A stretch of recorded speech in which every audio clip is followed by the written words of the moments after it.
everyone, I'm Shibila, your chemistry master teacher here to give you some of the solutions from class 11 chemistry. So today we are going to discuss the chapter classification of elements and periodicity in their properties. So without any delay, let's get into the first question, that exercise question. First one is, what is the basic theme of organization in the periodic table? So we know when the first time when we discovered some of the elements, there is no such periodic table that we know now, right? We were discussing about each and every elements back then. Then after some time, some scientists came forward and they gave us the periodic table that we are using now, right? Yes. So what is the basic theme of the organization of the periodic table is that it is very difficult to study each and every elements one by one, to study all their properties and everything.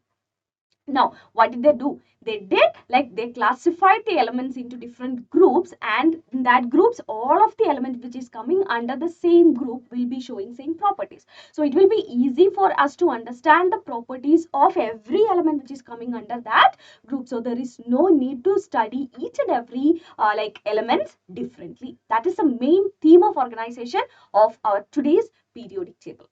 Hope you got this one. Now here comes our second question from classification of elements and periodicity in properties, exercise number 2. So once again, welcome to our Vedanto's NCERT Solution class 11 and 12. So here we are discussing classification of elements and periodicity in properties of class 11. So the second question which we have is, which important property did Mendeleev use to classify the elements in his periodic table, and did he stick to that? Okay, so the first one, we know what was the main criteria which Mendeleev used to classify the elements. The criteria was atomic mass. He took atomic mass, the increasing order of atomic mass. That's what he have taken for as the criteria to classify the elements. But he was not stick to that, because there are some difficulties which he faced during this classification, because some of the elements which is lighter than the other element, like if I have X and Y. Okay, X atomic mass is 118 and Y is 96. Say, I'm just taking two examples, okay? So if this is the molecular mass of one compound, if this is the molecular mass of the another compound, this which will come first, Y should come first, and that after that only X can come, right? But if you look at the properties of X and Y, the actually we have to make it like this. Okay, so what did he do? He just put aside this atomic mass criteria, and he took X, he put X in the fourth one, and he put X in the fourth one, and in the fifth group he put what? Y, which is against his criteria, right? Clear? So for example, we can talk about tellurium and iodine. Okay, clear? Yes, so that is what the criteria was, atomic mass, but he doesn't stick to that during this process of classification of elements. At some point, he just forgot about this criteria and he did the classification according to their properties which they are showing. Okay, so that's about the exercise number 2. I hope you got this one. So now we are in the exercise question number 3, and let's see what's the question. What is the basic difference in approach between the Mendeleev's periodic law and the modern periodic law? And we mentioned this in the previous question also, that in the Mendeleev periodic law, what he took as the criteria is atomic mass, right? What was that? Atomic mass by Mendeleev. Mendeleev took atomic mass as the criteria, whereas in the modern periodic law, we took atomic number as the criteria. Got it? Simple as it is. In the modern periodic table, we took atomic number as the criteria, whereas in the Mendeleev's periodic table, he took atomic mass as the criteria. I hope you got this. Here we are with the exercise number 4. So let's get into the question. On the basis of quantum numbers, justify that the 6th period of the periodic table should have 32 elements. Okay, so 6th period of the periodic table, we know period is equal to what? Period is equal to principal quantum number, right? Principal quantum number, right? So if it is in the 6th period means they will be having which are the orbitals which will be present in the 6th period in the periodic table. So we can understand that by Aufbau principle. We know what is Aufbau principle, right? So it is nothing but we have this 1s, 2s, 2p, 3s, 3p, 3d, 4s, 4p, 4d, 4f, 5s, 5p, 5d, 5f, 6s, 6p, 6d, 6f, 7s, 7p, 7d, and 7f.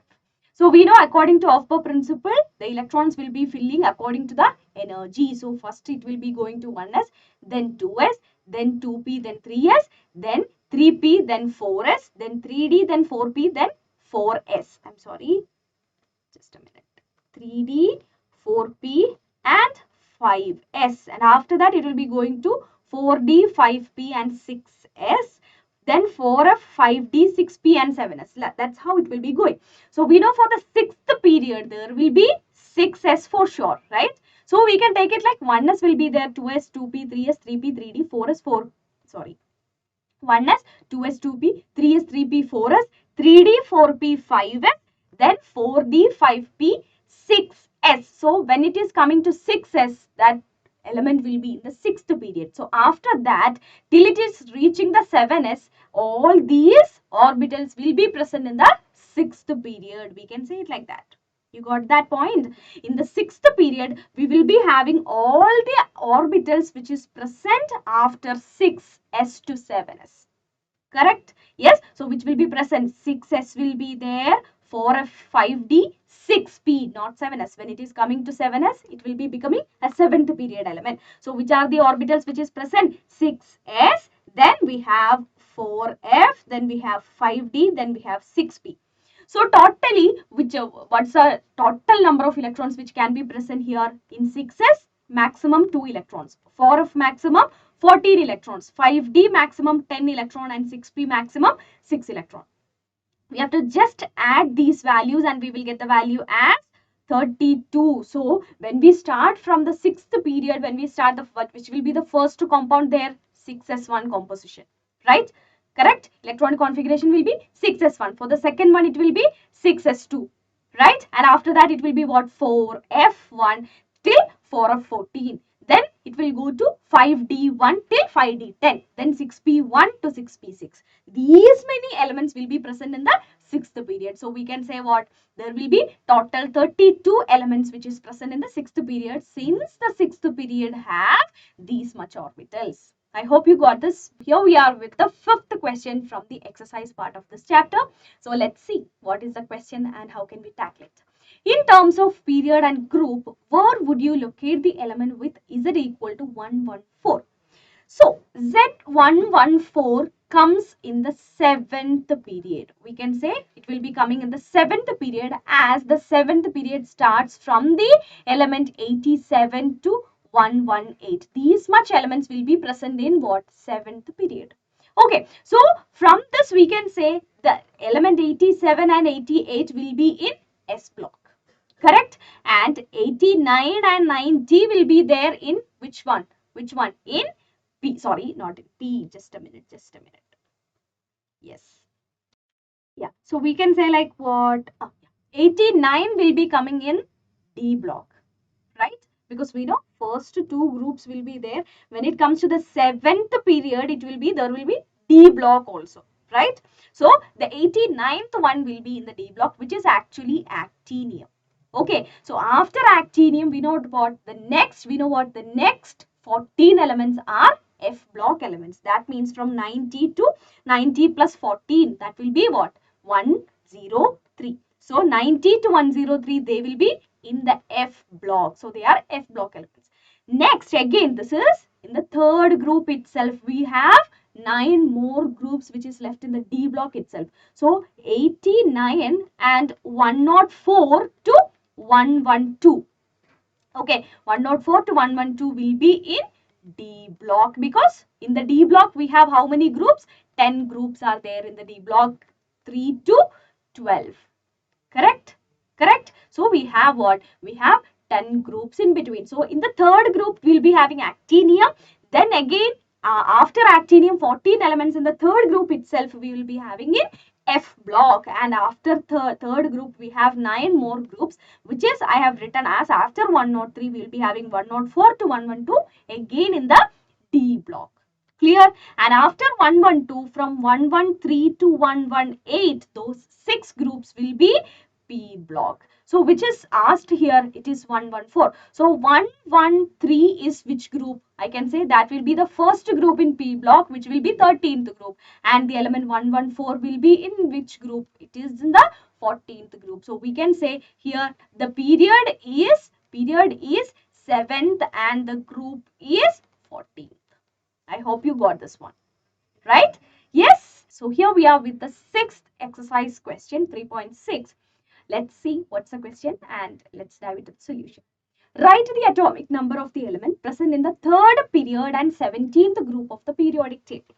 So we know in the 3rd period and 17th group, so it will be the principal quantum number is 3. And 17th group, it must be 3s2, 3p5. So if it is 3s2, 3p5, I can also write it like 1s2, 2s2, 2p6. So here comes the atomic number, which is 17. 17 is the atomic number of that compound, I can say, right? So atomic number of the compound, that's what they have asked. How can we find the atomic number? By just adding the number of electrons. So this is none other than our chlorine. Got it? So here is the exercise question number 7. Let's see. Which element do you think would have been named by Lawrence and Berkeley laboratory, then Seeberg's group? So we have this Lawrence. We can think about the element lawrencium here, which is the atomic number 103 and their notation is Lr. Then Berkeley, we can see berkelium, which is the another element of atomic number 97. And by Seeberg's group, we have Seeborgia, Sg, and its atomic number is 106. Okay, that you can find in the periodic table itself. Yeah, so that's about this question. I hope you understood that. Why do elements in the same group have similar physical and chemical properties? So we know if an element is coming in the same group, we can say they all of them will be having a general outer electronic configuration. General outer electronic configuration, what does that mean? All of them have the same number of valence electrons. Am I right?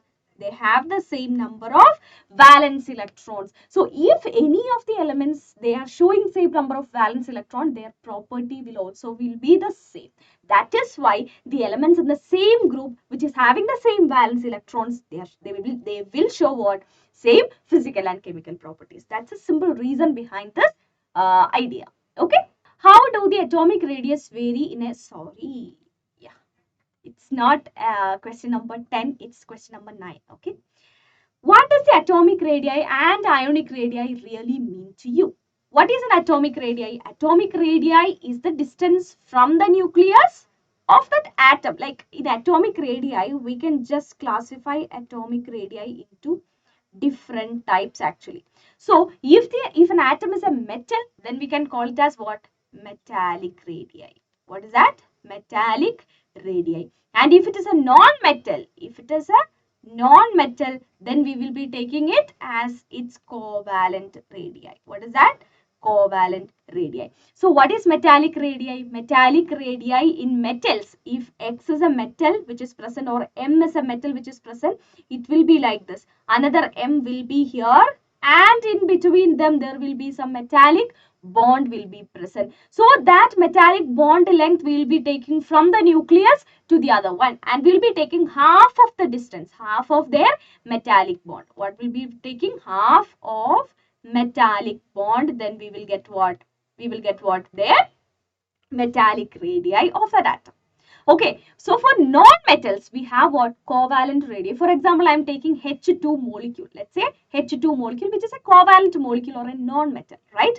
So I am taking one hydrogen here, another hydrogen here. They are bonded by what? The covalent bond. Again, I am taking their half of their covalent bond length. Half of their covalent bond length. That will be saying what? Their covalent radii. Clear? Yes. And about the ionic radii, what about the ionic radii? In ionic radii, we can say that is the distance between the cation and anion, between the cation and anion in a crystal, in an ionic crystal. Okay. Clear? So in an ionic crystal, the distance between the anion and the cation, we can say that will be the ionic radii of that ion. Okay? Yes? How do atomic radii vary in a period and in a group? How do you explain the variation? Okay, so how is the atomic radii varying in the period as well as in the group? So that's the question. Okay, so in the period, we know what the principal quantum number is not changing, or the new electrons are getting added to the same shell itself, right?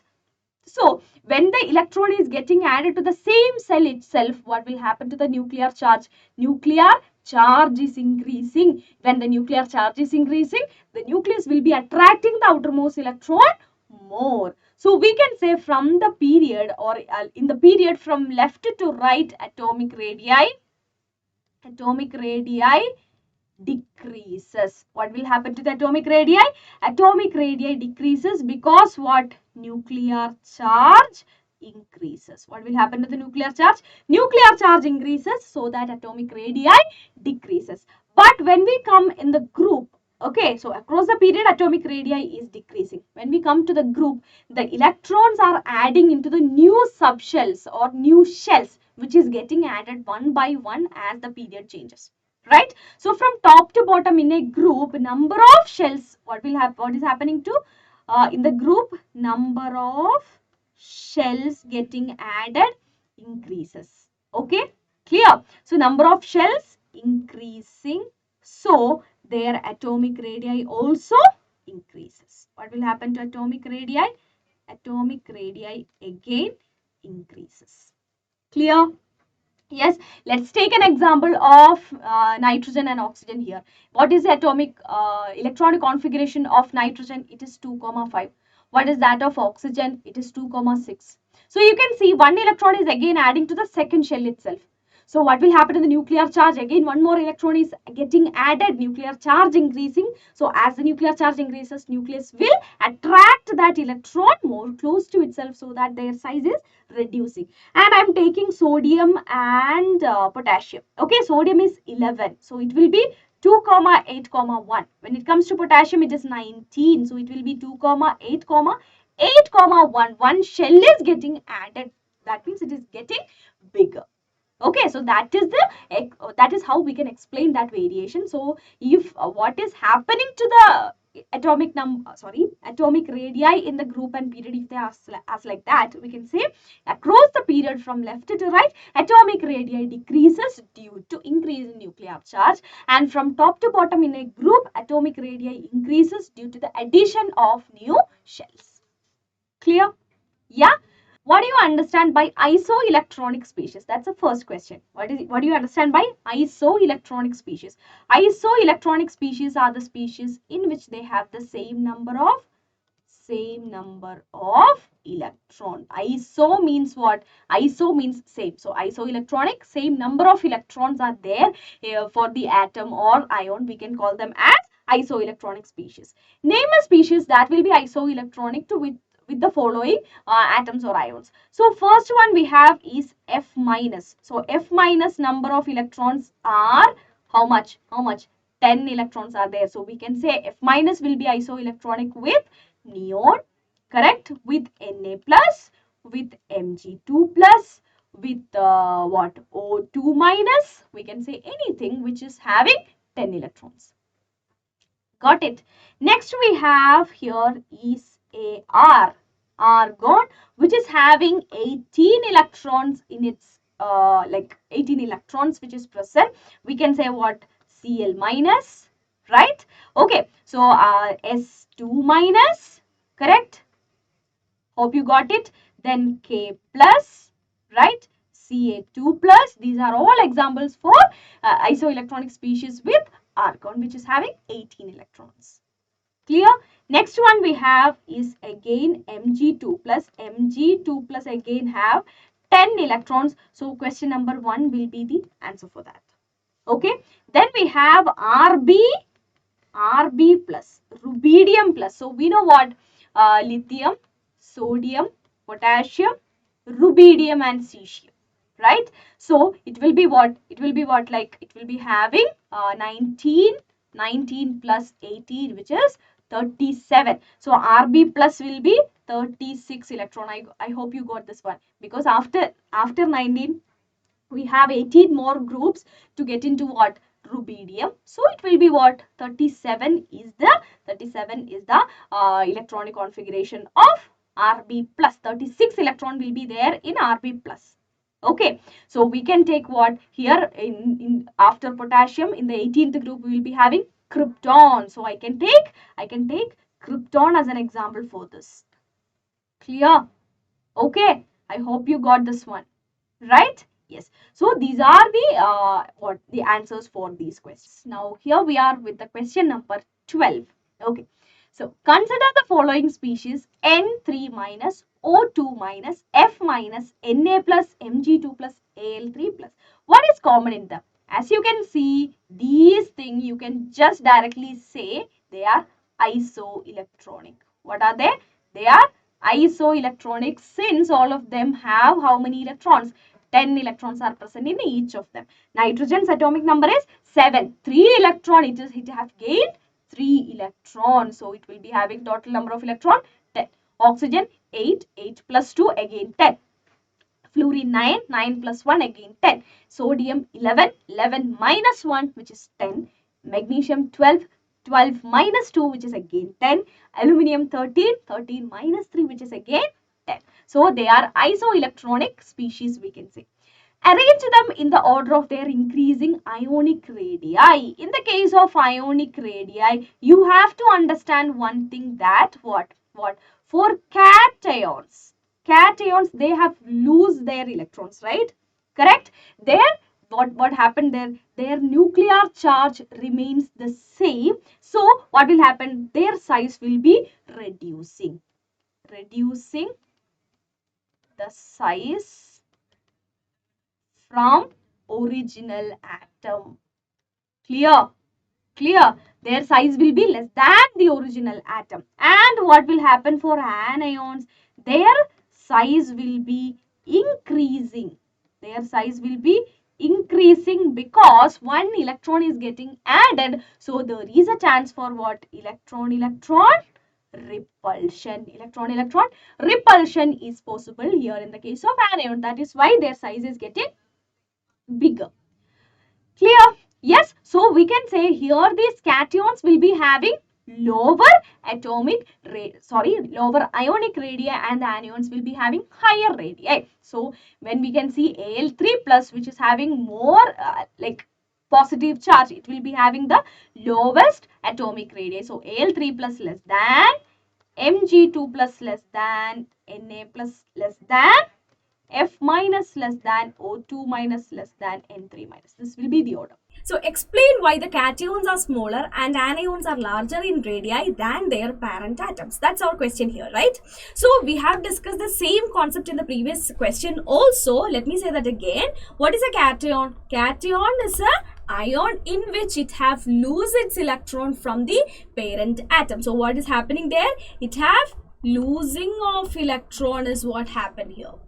Right? Okay. So what is happening? The electron, lesser the number of electron and the same nuclear charge of the parent atom. What was the nuclear charge of the parent atom? The same nuclear charge will be present in that cation also. So there is same nuclear charge, but number of electrons are reduced. So what will happen? Nucleus will attract that valence electrons more towards itself. That is why cations are smaller than parent atom. Clear? Yes, I am saying like nuclear losing of electron is happening, but what is happening? Nuclear charge remains the same. Nuclear charge remains the same. That is why cations are smaller than their parent atom. So when it comes to anions, in case of anions, what is happening? New electrons are getting added. Or we can say gaining of electron is happening there. Correct? So when a new electron is coming, the actually in parent atom there will be another electrons also. So what will happen? There is a possibility of electron repulsion. What will happen? Electron repulsion. That is another reason why anions are bigger than their parent atom. Got it? So that is the reason why cations are smaller and anions are bigger than their parent atoms. What is the significance of the term isolated gaseous atom and ground state while defining the ionization enthalpy and electron gain enthalpy? So when it comes to the ionization enthalpy, we know we will be saying that it is the amount of energy required to remove the outermost loosely bound electron from an isolated gaseous atom.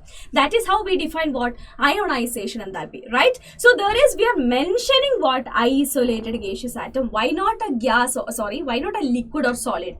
We know in case of gaseous atom, we say what? The atoms are far apart. There is barely attractive force between each of the atoms. There is no attractive force. That's how we believe, right? In case of gases. So we can say what? There is no interconnection between the atoms. So it will be easy to remove that electron from an atom since it is not in any of the interaction with any other atoms. Okay, so that is why it is important to say the electron should be going from an isolated gaseous atom.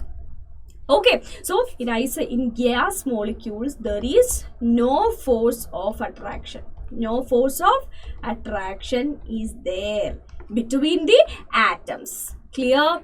Okay, yes, and we believe what? There is no interaction between the atoms. There is no interaction between the atoms, we can say.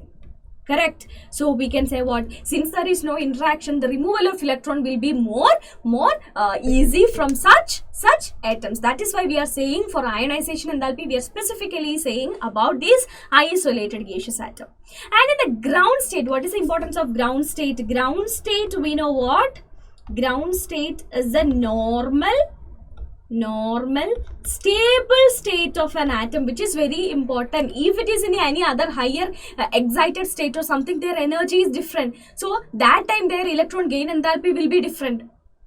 Okay, so for a normal stable atom, we have to say it should be in their ground state. So the ground state is the normal stable state of an atom. When it is accepting some kind of energy, it will be moving into the excited state, which will change that coming electron gain enthalpy and vice versa.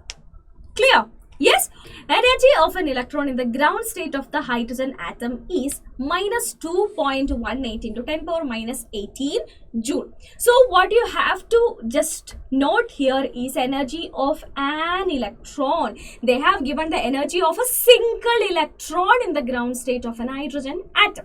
Okay, yes. Calculate the ionization enthalpy of atomic hydrogen in terms of joule per mole. So here you can see the ionization enthalpy that we are saying per mole, right? And we know what ionization enthalpy is, the amount of energy required to remove an electron. So here we are taking 1 mole of hydrogen. So we have to remove 1 mole of 1 mole of electron from that hydrogen to make it H positive. Right, so we can say energy of an electron, which is given by minus 2.18 into 10 power minus 18 joule. If so, then we can say what? Energy of 1 mole electron of that hydrogen will be minus 2.18 into 10 power minus 18 into 6.022 into 10 power 23. We know in 1 mole there must be 6.022 into 10 power 23 electrons. Right? So what we will get the answer here? Minus 1.312 into 10 power 6 joule per mole will be the answer. Right? So this is the energy of electrons. So this is in the negative charge. So the ionization enthalpy is the enthalpy or the energy that we need to give to this. We need to give to this hydrogen atom. So what will be the amount of ionization energy? Ionization energy will be in positive, right? That we are giving. So it will be minus 1.312 into 10 power 6 joule per mole, which is equal to 1.312 into 10 power 6 joule per mole will be the right answer. Hope you got the answer. Yes, if you have any doubt, please let me know. Among the second period elements, the actual ionization enthalpies are in the order. Explain why. So, second period, that's what they're saying. So, we know here we have lithium, beryllium, boron, carbon, nitrogen, oxygen, fluorine, neon. That's how it is going, right? Correct. 1H1 hydrogen, 2 helium, 3 lithium, 4 beryllium, 5 boron, 6 carbon, 7 nitrogen, 8 oxygen, and 9 fluorine, and 10 neon. This is how it will be looking. So this is the first group, this is second group, this is 13, 14, 15, 16, 17, and 18. Right, so this is the order. So we know what, when we go from left to right across the period, what will happen to their size? Size is decreasing. So what we are expecting, if the size is decreasing, means the nucleus and the outermost electron will be in a great attractive force will be there. So their ionization enthalpy must be increasing. So we can write that point here, across the period. Across the period, atomic size. What will happen to the atomic size? Atomic size decreases, ionization enthalpy increases. That's what we can say across the period, right? So if we are expecting this thing, we can say what? Ionization enthalpy will be following Li less than, Be less than, B less than, C less than, N less than, O less than, F less than, Ne. That's what we are expecting. But the actual thing, you can see boron is coming before what? Beryllium. Boron is coming before beryllium. And also you can see here there is oxygen is here. After that only nitrogen is coming. Right. So the first question, why beryllium has a higher ionization enthalpy than this boron? That is what is the question here. We have the first one. Okay. So let me say you, what is the outermost electronic configuration of lithium and beryllium? For lithium, I can say it will be NS1, or I can say 2S1. For beryllium, it will be 2S2. For boron, it will be 2S2, 3P1. Carbon, 2S2, 3P2. Nitrogen, 2S2, 3P3. For oxygen, 2S2, 3P4. For fluorine, it will be what? I am writing only 3P5, and neon 3P6. Clear? Yes. Okay. Now look at here. What is the first ionization enthalpy? Amount of energy to remove the outermost electron. So here the outermost electron is present in 2S2, which is highly stable. Highly stable because what? Why it is highly stable? Highly stable because it is completely filled s orbital. Right? It's a completely filled s orbital. Correct. So it will be having higher stability. Here when it comes to boron, what is that? 2s2, 3p1. This is the outermost electron here. If it is removing this one electron, it will become the more stable 1s2, 2s2 configuration. So it will be easy to remove the electrons from boron than from beryllium. From beryllium it will be more difficult because it is in the most stable, completely filled state. Clear? That is why boron's ionization enthalpy is less than beryllium, because in beryllium it is a completely filled s orbital is present. Same thing will applicable here in the case of nitrogen and oxygen. If you look at this, for nitrogen you can see it is 3p3 configuration. For nitrogen it is 3p3 configuration. What is the maximum number of electrons that can be accommodated by a p orbital? What's the maximum number of electron? That is 6. So this is what? Half filled configuration of that p orbital. We know this completely filled and half filled configurations have what? Extra stability. Right? So since this p orbital is half filled, it is again extra stable. Right? When you look at oxygen, it is 3p4, less stable than 3p3. So from which one it is easy to remove electron? From the less stable one. So oxygen will definitely be having lower ionization enthalpy than nitrogen. I hope you got this. Right? Yes? So that is it for this question number 16 from the exercise of classification of elements and periodicity in properties. I hope you understood. If you have any doubt, please let me know. So the question is, how would you explain the fact that the first ionization enthalpy of sodium is lower than magnesium, but its second ionization enthalpy is higher than magnesium? Let's see. We are talking about sodium and magnesium. Sodium is 11, magnesium is 12. So let me write its electronic configuration. configuration. So it will be 1s2, 2s2, 2p6 and 3s1. Here 1s2, 2s2, 2p6, 3s2. Right? In the first ionization enthalpy of sodium will be obviously less than that of magnesium, because magnesium have a completely filled configuration here, right? Completely filled, so extra stable, right? Extra stable. So obviously the first ionization enthalpy of magnesium will be higher than that of sodium. So we can say delta IH1 of magnesium is greater than delta IH1 of sodium.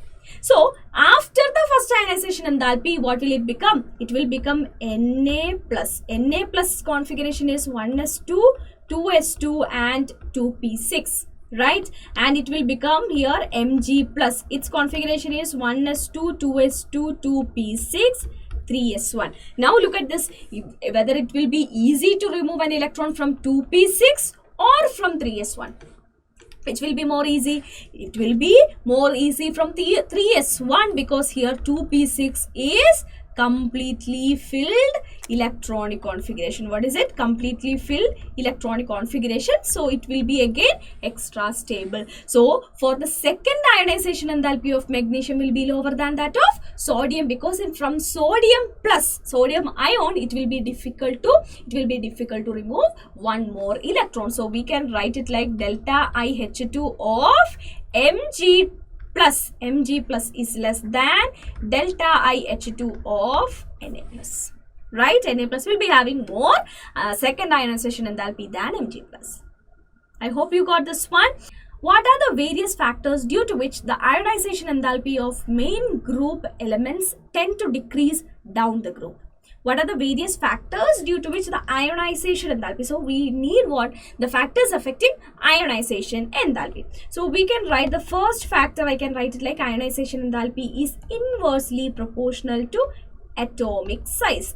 We know what? As the atomic size increases, the distance between the nucleus and the outermost shell increases. So the attractive force of the nucleus with the outermost shell will be less. So it will be more easy to remove that electron. So we can say as the atomic size increases, ionization enthalpy decreases. So that is the first factor which affects ionization enthalpy. And as the atomic size decreases, the distance between the nucleus and outermost electron decreases. Their attractive force will be more stronger. So it will be difficult to remove that outermost electron from that atom.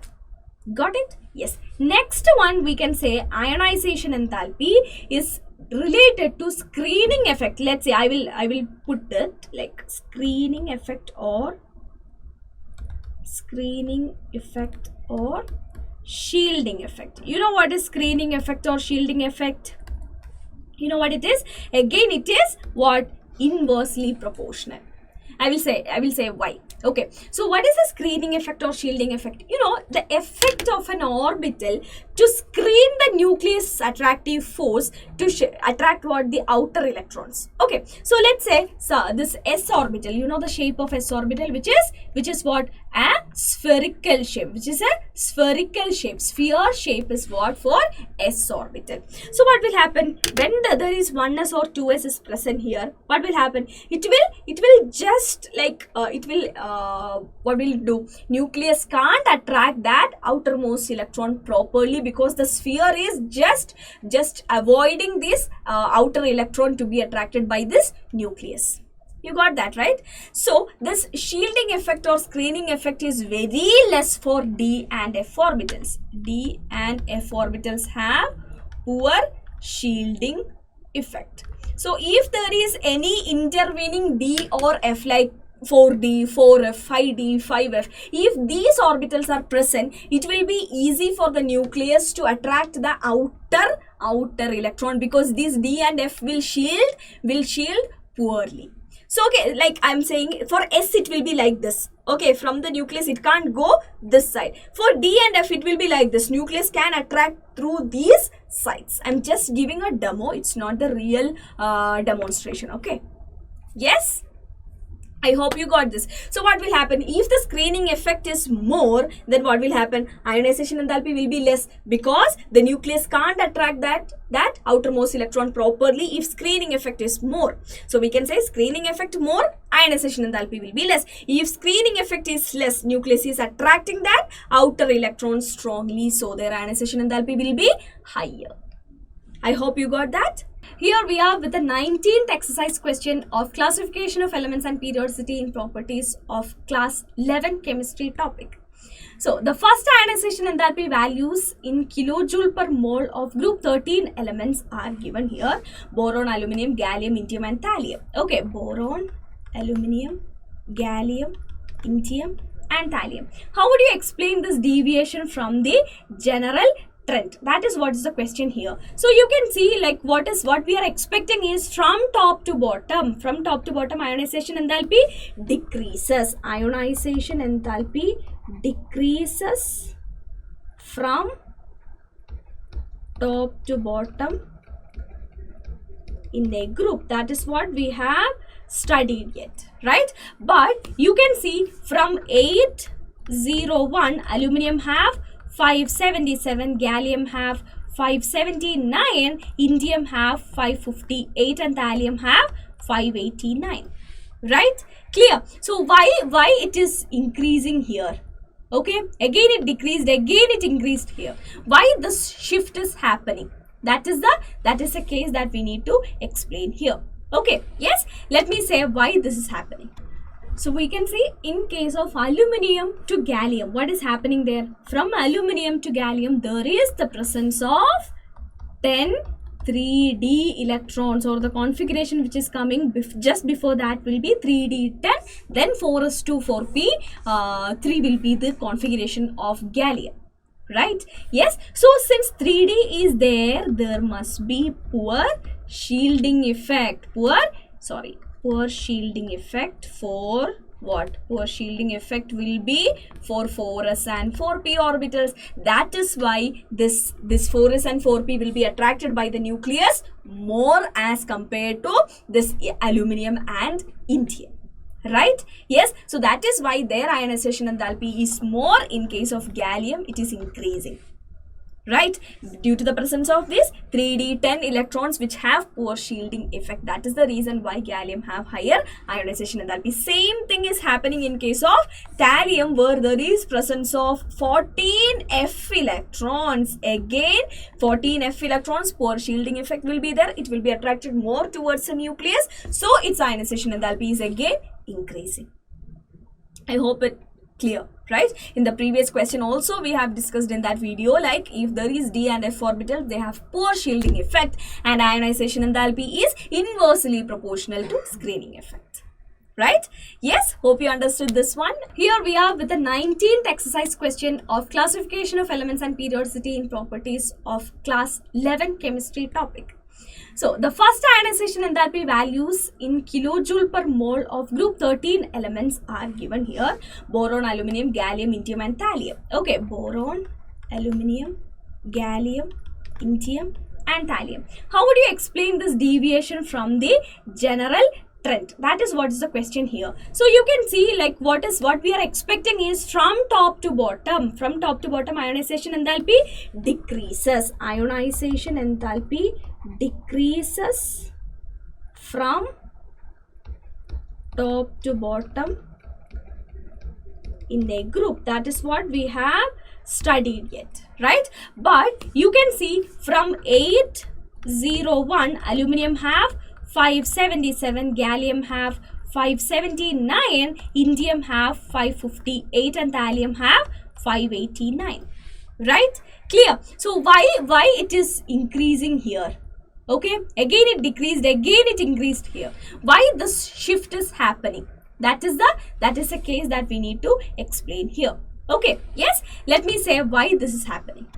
So we can see in case of aluminium to gallium, what is happening there? From aluminium to gallium, there is the presence of 10 3d electrons, or the configuration which is coming just before that will be 3d10, then 4s2 4p, 3 will be the configuration of gallium, right? Yes, so since 3D is there, there must be poor shielding effect. Poor shielding effect for what? Poor shielding effect will be for 4s and 4p orbitals. That is why this 4s and 4p will be attracted by the nucleus more as compared to this aluminum and indium. Right? Yes, so that is why their ionization enthalpy is more. In case of gallium, it is increasing. Right? Due to the presence of these 3d 10 electrons which have poor shielding effect. That is the reason why gallium have higher ionization enthalpy. Same thing is happening in case of thallium, where there is presence of 14 F electrons. Again, 14 F electrons, poor shielding effect will be there. It will be attracted more towards the nucleus. So its ionization enthalpy is again increasing. I hope it clear, right? In the previous question also we have discussed in that video, like if there is d and f orbital, they have poor shielding effect and ionization enthalpy is inversely proportional to screening effect. Right? Yes, hope you understood this one. So here we are with the 20th question. That's a correct half question in our exercise. So let's see what's the question. Which of the following pairs of elements would have the more negative electron gain enthalpy? Among oxygen and fluorine, which is having more electron gain enthalpy, and among fluorine and chlorine, which is having more electron gain enthalpy. Okay, yes. So if we discuss about oxygen and fluorine, give me the electronic configuration of oxygen. It must be 1s2, 2s2, 2p4. What about fluorine? It will be 1s2, 2s2, 2p5. Right? When it is gaining an electron, what will happen? It will become 2p5. When it is gaining an electron, it will become 2p6, which is more stable. So it will be more easy for fluorine to gain an electron than oxygen. Right? Correct? F minus is more stable than O minus, we can say. Right? Because it is becoming more stable by accepting one electron. So we can say F minus will be having more negative electron gain enthalpy than oxygen. But when it comes to fluorine and chlorine, you can say for fluorine it will be 1s2, 2s2, 2p5, and for chlorine it is what is it? Like I can say the last one only 3s2, 3p5. If I get one more electron, it will become 2p6 here, and here it will become 3p6. So I can say like what? Electron gain enthalpy, as we go down, electron gain enthalpy also decreasing. But in case of fluorine and chlorine, if we discuss this thing, you can see the one more electron is getting added to 2p, and here it is 3p, which will be which electron will be like having this more repulsion? Which one will be having more repulsion? This 2p5, the electron which is coming into the 2p5 will suffer more repulsion than the electron which is coming into 3p5, because it is far from the nucleus. Okay, yes. So since there is 2p5 which is small and there is already 5 electrons, present, so the coming electron will suffer more electron repulsion here. More electron repulsion will be present in case of 2p5 as compared to chlorine. So here we can say chlorine Cl minus is more than F minus, or chlorine having more negative electron gain enthalpy than fluorine. Okay, so here the answer is fluorine and here it is chlorine. I hope you got the answer for this question. Here we are with the 21st exercise question from that chapter. Let's see how it is. Would you expect the second electron gain enthalpy of oxygen as positive, more negative, or less negative than the first? Justify your answer. Okay, so we know oxygen again 1s2, 2s2, 2p4. O minus, it will be 1s2, 2s2, 2p5. And if it is O2 minus, it will become 1s2, 2s2, 2p6. But you can see here one more electron is coming into an already negatively charged ion. Right? So here what will happen? Here it will be a negative electron gain enthalpy will be here. Right? But when it comes to here, it must be a positive electron gain enthalpy, because here we are adding an electron to an already negatively charged ion. So there will be electron-electron repulsion or negative repulsion will be there, right? So due to which we have to give some amount of energy. That is why it is what to just overcome that repulsive force between the electrons. We have to give some amount of energy to accept that electrons to O minus. O minus have to accept one electron, right? So for that we have to give some amount of energy. That is why it is a positive electron gain enthalpy that you can see here, right? Yes, I hope you got the answer for this question. What is the basic difference between the terms electron gain enthalpy and electronegativity? Very simple. Electron gain enthalpy. Electron gain enthalpy. We can define electron gain enthalpy as the tendency of an isolated gaseous atom to attract,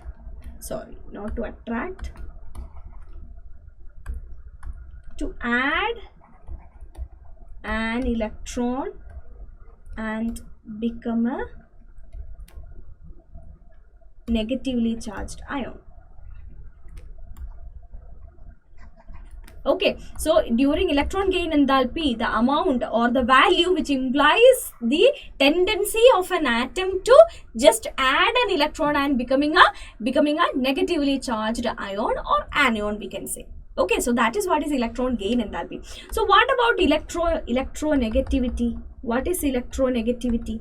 Electronegativity is the tendency to attract the shared pair of electron from a bond towards itself.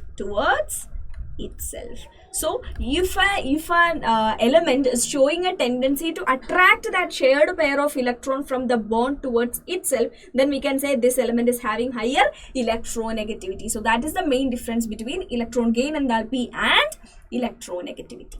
So here we are with the 23rd question from the exercise of that chapter. Let's see. How would you react the statement that the electronegativity of nitrogen on Pauling scale is 3.0 in all the nitrogen compound? How would you react for that? We know in the Pauling scale the electronegativity of nitrogen is 3, but that's not the case in every nitrogen containing compound, because we know it also depends upon the compound formation, or it also depending upon the hybridization. As you know, for sp3, as the S character increases,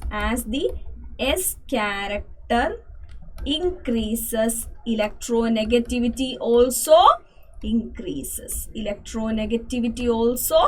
increases. Okay, so if I have an sp3 hybridized nitrogen, its electronegativity will be less than sp2, because in sp3 there is only 25% S character. In sp2 there is 33% S character. When it comes to sp, there is 50% S character, which will be having more electronegativity. So as the nitrogen's hybridization changes, that S character is changing, their electronegativity is changing. So we can't say in every element that is formed of nitrogen is having an electronegativity of 3. We can't say like that. It will change according to the compound which it is forming. Okay, we can say if the electronegativity of nitrogen in NO2 is different from the electronegativity of nitrogen in NH3. That will differ. Okay, yes, it will depend upon with whom it is making the bond also. Okay, hope you got the answer for this question. Describe the theory associated with the radius of an atom as it. What will happen to the radius of an atom as it gains an electron and loses an electron? That's the question here. So if an atom gain an electron, gaining of an electron is happening there, means there is a possibility of electron repulsion to happen. If there is electron repulsion, the size will what will happen to the size? Size will get increased. What will happen to the size? It will increases due to electron repulsion during gaining of an electron. But at the same time, if we lose an electron, or if an atom loses an electron, at that time what is happening? Loses an electron, but their nuclear charge will remains the same. Nuclear charge remains the same. If the nuclear charge remains the same, means what will happen? Nucleus can attract the electrons more strongly, nucleus can attract that electron. So what will happen? Their size will get decreased. Got it? Yes. So during losing of an electron, size decreases, and gaining of an electron, size increases due to electron repulsion. I hope you got the answer for this question. If you have any doubt, please let me know. Would you expect the first ionization enthalpies for two isotopes of the same element to be the same or different? Justify your answer. So you know what is an isotope, right? What is an isotope? If I ask you what is an isotope, what will be the answer? These are the atoms which have same atomic number. They have same atomic number but different mass number, right? Different mass number. That is what is isotopes. So you can see they have same atomic number. That implies what? They will be having same electronic configuration also. They will be having same electronic configuration also. If the electronic configurations are also same, then what will happen? The number of valence electrons will be the same. If number of valence electrons are the same, means their properties will be the same. So there will not be any change in their first ionization enthalpy for the two isotopes. It will be the same.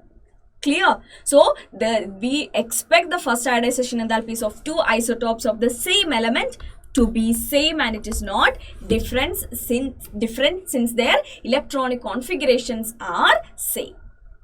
Okay. Yes, hope you got the answer for this question also. What are the major differences between metals and non-metals? Very easy. Metals and non-metals. So the first point that comes to our minds when we discuss or when we think about metals and non-metals are the major differences is what metals are ready to release their electron. They loses their electron mostly, right? So they release electrons, whereas non-metals always they try to get an electron, correct? So they gain electron.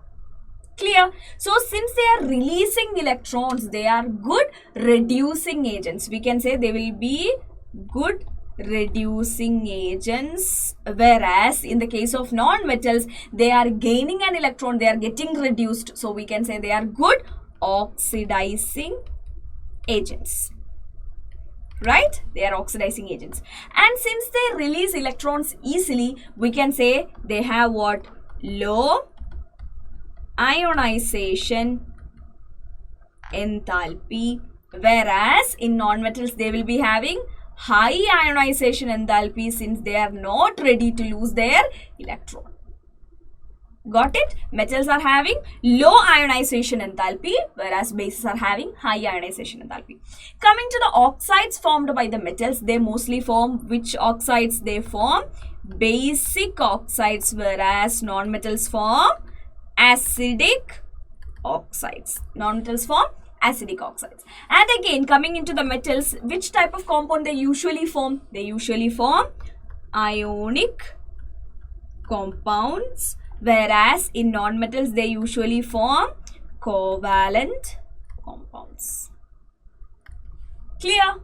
Yes, so that is the major differences between metals and non-metals. Metals prefer to release their electron, whereas non-metals gains electron. So since they are electron releasing metals, we can say they are strong reducing agents, whereas when it comes to non-metals, they are good oxidizing agents. And coming to the ionization enthalpy, which will be lesser for metals and higher for non-metals, and their oxides are basic for metals and acidic for non-metals, and the compounds that they are forming is ionic by metals and mostly covalent for non-metals.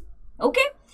The increasing order of reactivity among group 1 elements is given: lithium less than, sodium less than, potassium less than, rubidium.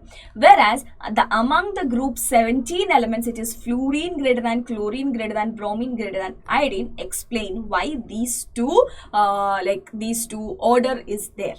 Okay, so we know for the group 1, they usually or they frequently loses one electron. Frequently they loses 1 electron. So that we need what? Ionization enthalpy. Okay, so what we will be looking here will be the ionization enthalpy, and we know ionization enthalpy is inversely proportional to atomic size. So as we go down the group, okay, so down the group,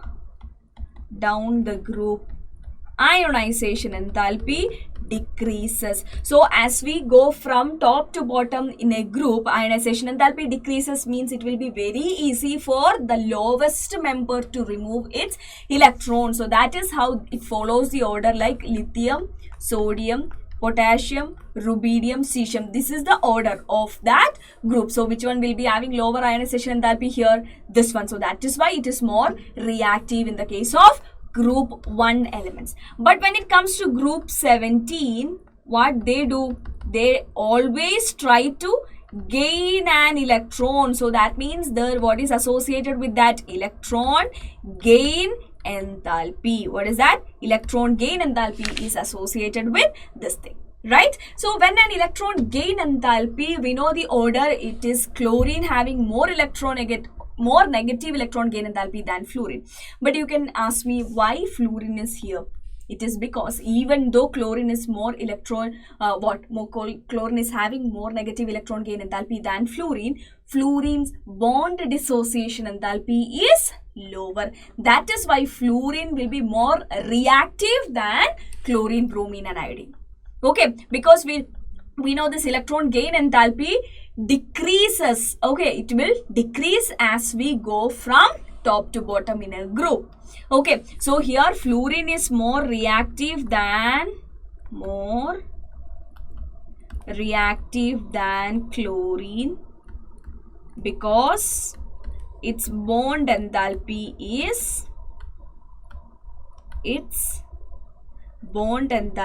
is very less.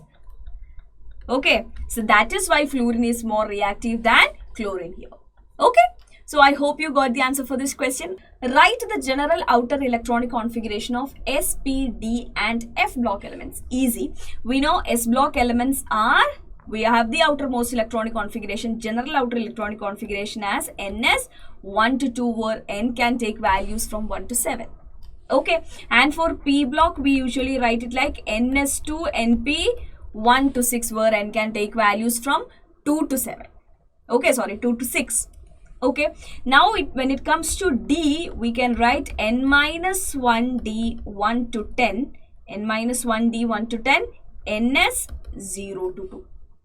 Okay, yes, now we are moving on to the F block element. So here it will be N minus 2 F 1 to 14, N minus 1 D 1 to 10, NS2. Okay, so these are the outer electronic configuration of S, P, D and F blocks. Hope you understood this. Maybe all of you will be knowing this answer for this question. So here we are with the 30th exercise question from that chapter. Let's see the question. Assign the position of the elements having outer electronic configuration NS2 NP4 for n equal to 3. So that is nothing but 3s2 3p4, right? So the first one, which element it is indicating is 1s2 2s2 2p6 3s2 3p4. So that is nothing but the atomic number 16. So we can say the the element here is nothing but sulfur. Got it? Yes, and the second one we have N minus 1 D2 NS2, where N equal to 4. 4 minus 1, 3D2 and 4S2. So this is nothing but the second element in the D block, which is titanium. Titanium 22. Okay, so here we'll be having argon 3D2 4S2. Okay, then here we have the third one. Okay, this is nothing but argon 3D2 4s2. Okay, yeah. Okay, so N minus 2 F7, N minus 1 D1 NS2 for N equal to 6. So N equal to 6 means this will be 4F7, 5D1 and 6S2. So before 4F7 we will be having what? Xenon here. Okay, so here if we have to look at the atomic number, so here it was what, 18 plus 2 plus 2, which is equal to 22. Here it will be, for xenon it is 54. 54 plus 7 plus 1 plus 2, which is 10. So 54 plus 10 is 64. The 64th element in the periodic table is gadolinium. Okay, so these are the three elements which is shown by this question. Okay, I hope you understood this thing. Nothing but like we have to just write the complete electronic configuration and find its atomic number. That's it. Okay, yes. So I hope you understood this question. So the question is the first ionization enthalpy and the second ionization enthalpy in kilojoule per mole and the electron gain enthalpy in kilojoule per mole of few elements are given below. Here you can see the first ionization enthalpy is given, second ionization enthalpy is given, and the electron gain enthalpy of different elements 1 to 6 is given here. So based on this we have some questions. Which of the following above is likely to be the least reactive element? Least reactive element here will be, which one will be having high ionization enthalpy and very high electron gain enthalpy or positive electron gain enthalpy. So here we have such an option here, which is the fifth one. It is having high ionization enthalpy as well as a positive electron gain enthalpy. So the least reactive element, we can say that will be the fifth element. Okay, next one, most reactive metal. If a metal will be reactive, we can say their ionization enthalpy should be lower. So if you compare the ionization enthalpy is first ionization enthalpy, okay, so the first ionization enthalpy is lower here for the second one. So our answer must be the second element is the right answer for this question. Okay, so the most reactive metal is element 2. Okay, next one, most reactive non-metal is the one which is having more negative electron gain enthalpy. So here obviously we can see that is nothing but -328, which is element 3. So we can say the most reactive non-metal will be the third one. Okay, next one, least reactive non-metal. Least reactive non-metal, again we can say the one which is having positive electron gain enthalpy, since it is not a metal, and in the case of non-metal also it is showing positive electron gain enthalpy. So once again I can say the answer will be here again 5. Okay. Yes. Next one, the metal which can form stable binary halide. So if a metal can form a binary halide, means it can form a +2 ionization. So that means their delta 1 H, that means their delta H should be what? The delta H1 and delta H2 must be lower. Okay.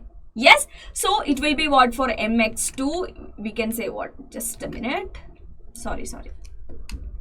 Yeah, so here we can say yeah, so here delta 1 H1 is lower and its delta 1 H2 is also lower. Delta IH1 and delta IH2 are lower for these two. Okay, so we can see here the answer will be 6. Okay, so element 6 will be the answer for that binary halide. Next one, predominantly stable covalent halide of the formula, which can form MX. Okay, so that is a what? It is forming only M-1. Okay, so that means their delta IH1 is very lower, but their delta IH2 is bigger. That is why it is forming the formula MX. So that will satisfy here. It is delta IH1 is lower, but their delta H2 is bigger. So we can say here the answer will be option 1. Okay. Yes, I hope you got the answer for this question. Predict the formula of the stable binary compound that would be formed by the combination of the following pairs of elements. Okay, so we have lithium and oxygen. So we know lithium is having what? It's a common ion as Li+. +1 is the common oxidation state of lithium, and for oxygen we know it will be with metals, it will always show -2 oxidation state. So we have to take 2 positive charge and 1 oxygen, so that will be Li2O will be the what molecular formula of the compound formed by lithium and oxygen. When it comes to magnesium and nitrogen, magnesium usually show Mg2+ and nitrogen show N3-. Okay, so Mg 2 plus and N3 minus. So we have to exchange this. We have to take 3 magnesium so that it will become plus 6, and we have to take 2 nitrogen so that it will become minus 6. So we can say Mg3N2 will be the right answer here. Okay. Hope you got this. Aluminum and iodine, we know aluminum always shows plus 3 and iodine show minus 1. So we have to take 3 iodines, that's it. Okay, so Ali3 will be the answer here. Again, silicon and oxygen. Silicon is a 14th group element of the carbon family. So it will always show plus 4. We have to take 2 oxygen. So SiO2 will be the right answer here. Again, phosphorus and fluorine, we can take either PF3 or PF5. Both are possible in the case of phosphorus, we can say.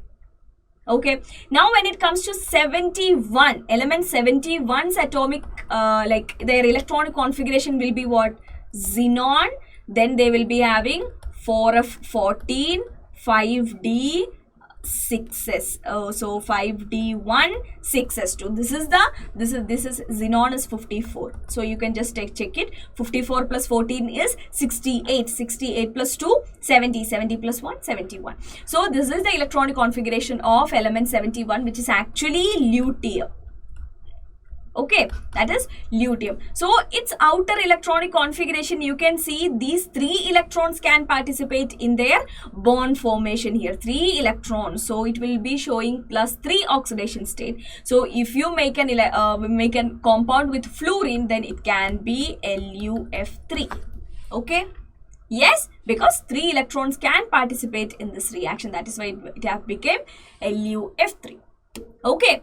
In the modern periodic table, the period indicates the value of that. This same thing that we have discussed in the chapter structure of atom also. Period number indicates the n value. What is the n value? Which quantum number is the n value? We have principal quantum number. You know the quantum numbers, right? We have 4 quantum numbers. Which are they?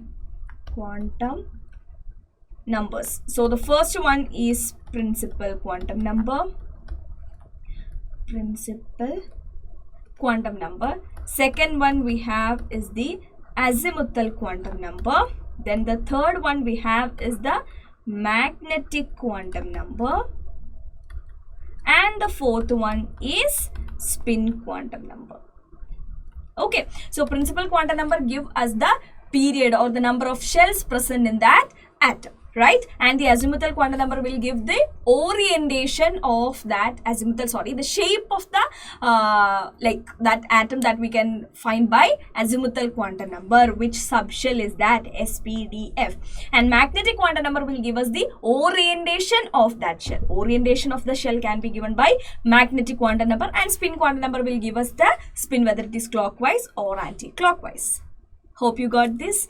So, which of the following statements related to the modern periodic table is incorrect? You have to be very careful while reading the questions whether it is correct or incorrect. So you have to read the question very carefully, and here we have asked to select the option which is incorrect. Okay, so let's read these things. The p block element have 6 columns because the maximum of 6 electron can occupy all the orbitals of p shell. So we know how we have classified the elements into different blocks based on to which subshell the last electron enters. So if the last electron is going into S1 or the S orbital, we have two columns, right? So the group 1 and group 2, because we have maximum of 2 electrons that can be accommodated by an S orbital. So we have NS1 and NS2. But when it comes to P block, we'll be having 6 columns, because we can go from NP1 to NP6, right? So we can say P block elements or P block will be having 6 columns, that is from 13th group to 18th group. Got it? Next one. The D block has 8 columns because maximum of 8 electron can be occupied by all the orbitals of D subshell. No, we know what? The maximum number of electrons that can be accommodated by a D orbital is 10 electron, because it have 5 subshell. D have 5 subshells. Which are they? We know DXY, DYZ, dxz and dx square minus y square and dz square. These are the 5 orbitals of d orbital. And when it comes to p, we have 3, which are there? px, py and pz. So in each of these subshell we can accommodate 2 electrons. So maximum it will be 10, so that for D block there will be 10 columns from group number 3 to group number 12. Okay, group number 3 to 12 is what it is, D block elements. Okay, so this is the answer for this question. We can say that is the incorrect statement, because instead of 8 we'll be having 10 columns, since the maximum number of electrons that can be accommodated by a D orbital is 10. Now let's read the C option also. Each block contains a number of columns equal to the number of electrons that can be occupied by the subshell. That's obvious that what the last electron should enter to that shell only. So that electron that can be maximum can go to the s orbital is 2. So it can have only 2 groups. Correct? Yes. Okay. Next one. The block indicates the value of azimuthal quantum number L for the last subshell that received the electron in the building of the electronic configuration. That we know, right? If the last electron is entering into this azimuthal quantum number L equal to 0, then we can say it is an S block element. If for an element or for an electron, if its L value, the azimuthal quantum number value is 1, means we can say it is a P block element. Okay, for the valence electron, if this L value is 1, then we can say what, that atom will be in P block. Okay, yes, so that option is also correct. Anything that influences the valence electrons will affect the chemistry of the element. Which one of the following factors does not affect the valence shell? Okay, the point which does not affect the valence shell, that's a question. Okay, so let's read. Valence principal quantum number, it will definitely affect the valence shell. Yes, how many number of electrons can be accommodated by the valence shell, everything that will affect this. The principal quantum number will affect. Nuclear charge again will affect. More nuclear mass will not affect the valence shell of an atom. Okay, nuclear mass will not change when the valence electrons change, or if the nuclear mass changes valence electron, it is not interrelated. So we can say here the answer must be option C. Nuclear mass will be the option which does not affect the valence shell. Okay, yes. Yes, so that's about this question. I hope you understood this thing. I'll see you in the next video with the next question. And if you have any doubt, please let me know. The size of isoelectronic species such as F minus, Ne and Na plus is affected by. So we know all of them are having how many electrons? 10 electrons. It is affected. Their size is affected by what? That is nothing but nuclear charge that we have mentioned earlier also. Here in this case we can say F minus will be having higher size because it's negatively charged. So if an atom gains an electron, its atomic size increases. If an atom loses an electron, what will happen to its atomic size? That will decrease. Correct? So that is due to what? Nuclear charge is remaining the same for when it is losing an electron, but the number of electrons are less. So what will happen? Nucleus will attract the electrons more closely so that the size of the atom decreases. Okay, so this point which affect the size of an isoelectronic species, we can say that's obviously nuclear charge. Okay, yes. Okay, so I hope you got this question's answer. Here we are with the 37th exercise problem from that chapter. So let's read the question and understand it. Which one of the following statement is incorrect in relation to ionization enthalpy? So let's read the options and find which one is incorrect. As I mentioned in the previous questions also, you have to read the questions carefully and understand whether they have asked for the correct or incorrect, true or false. Like that, you have to be careful while reading the questions. Okay? Yes. Okay. So the first option we have is ionization enthalpy increases for each successive electron. You know what? We have delta IH1, delta IH2. We can have first ionization enthalpy, second ionization enthalpy, third ionization enthalpy, like that. Right? So I am taking sodium as I'm taking magnesium. Okay. So in which it have the electronic configuration 282. So I am forming Mg plus, which will be 281. right? And if I am forming Mg2 plus, it will be 282. Sorry, 280, not 2. Yeah. Okay, so here you can see from Mg plus I am removing one more electron. From Mg plus I am removing one more electron. So every time when I remove one electron and after that I want to remove one more electron, means I am removing an electron from a positively charged ion, which will be more difficult than from a neutral ion. Okay, so that is what is meant by this first point, which is correct. Okay, so for each successive electron, their ionization enthalpy actually increases since we are removing another electron from a positively charged ion. Okay, yes. So next one. The greatest increase in ionization enthalpy is experienced on removal of electron from core noble gas configuration. Obviously, if it is having a noble gas configuration, they will resistant to lose their electrons. So their ionization enthalpy will be very high, so that we cannot remove any electron from a noble gas configuration. Again, that's also a correct option. Now we have this third one. End of valence electron is marked by a big jump in ionization enthalpy. As I mentioned before, if I have formed Mg2 plus, then I cannot form Mg3 plus because it is having a noble gas configuration. Here their third ionization enthalpy will be very high because it have reached its valence electron configuration, or it have reached its inert gas configuration. Okay, yes, so that is also again correct. And the fourth one, removal of electron from orbitals bearing lower n value is easier than from the orbital having higher n value. You know what? N value is the principal quantum number which indicates the number of shell, right?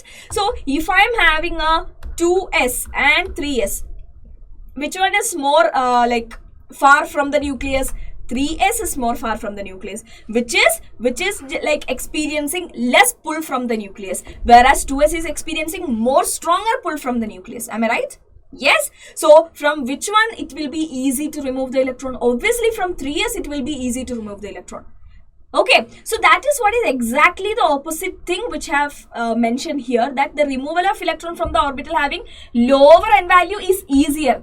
No, it's bit tough, or it is very high ionization enthalpy will be for the lower n values compared to the higher ones. Okay, so this is the incorrect statement that we have here for this question.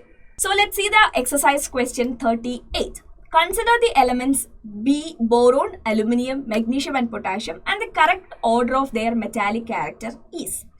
Now let's understand where this boron, aluminium, magnesium and potassium is located in the periodic table. So we know the 13th group starts with boron, and just below that we have aluminium, right? And we have here is the first group and the second group.